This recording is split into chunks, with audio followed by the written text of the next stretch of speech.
حضرت مالک بن دینار رحمۃ اللہ علیہ، آپ حضرت حسن بصری رحمۃ اللہ علیہ کے مصاحب و مرید تھے۔ آپ کو ائمہ طریقت میں ایک خاص مقام حاصل تھا۔ آپ بہت بڑے اللہ کے ولی تھے۔ آپ کی کرامتیں اور ریاضتیں مشہور و معروف ہیں۔ آپ کے والد کا نام دینار تھا، جو کہ ایک غلام تھے۔ آپ غلام کے بیٹے تھے۔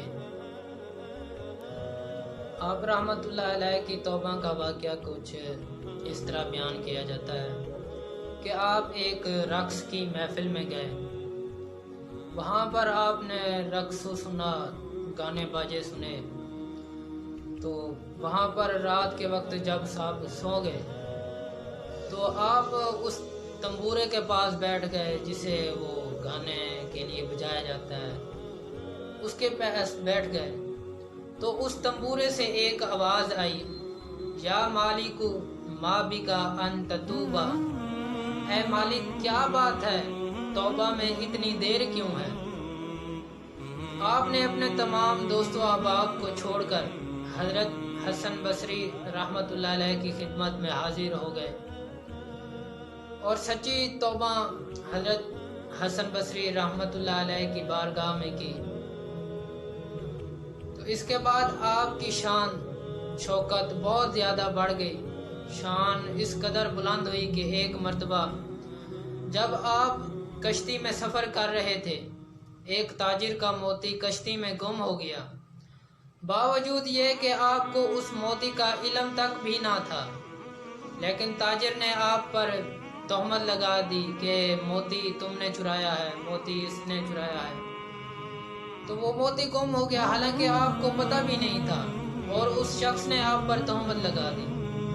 آپ نے آسمان کی طرف منہ اٹھایا، اسی لمحہ دریا کی تمام مچھلیاں منہ میں موتی دبائے نکل پڑی۔ آپ نے بارگاہ خداوندی میں دعا کی کہ اے اللہ مجھے اس تہمت سے بچا لے۔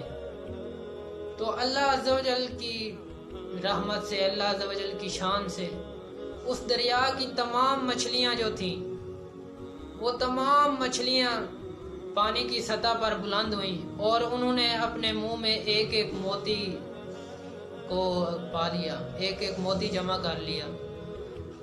تو آپ رحمت اللہ علیہ نے ایک مچھلی کے منہ سے ایک موتی کو لے کر اس شخص کو دے دیا۔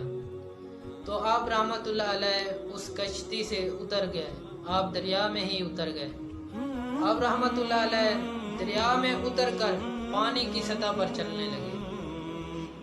تو لوگ دیکھ کر حیران رہ گئے کہ یہ تو اللہ تعالیٰ کا ولی ہے، زہد و تقوی والا انسان ہے کہ یہ پانی پر چلنے لگ گیا۔ آپ ایک مرتبہ آپ نے فرمایا کہ احب الاعمال علی الاخلاص فی الاعمال، کہ میرے نزدیک سب سے زیادہ محبوب عمل میں اخلاص ہے، کیونکہ اخلاص کے ساتھ عمل کرنا ہی تو واقعی عمل ہے۔ اس لیے کہ عمل کے لیے اخلاص کا درجہ ایسا ہے جیسے جسم کے لیے روح ہوتی ہے۔ عمل کے لیے اخلاص کا درجہ ایسا ہے جیسے کہ جسم کے لیے ایک روح ہوتی ہے۔ جس طرح بغیر روح کے جسم پتھر و جماد ہے، بغیر روح کے جسم نہ چل سکتا ہے، نہ پھر سکتا ہے، نہ کوئی حرکت کر سکتا ہے، پتھر و جماد کی طرح ہے۔ اسی طرح فرماتے ہیں بغیر اخلاص کے عمل ریت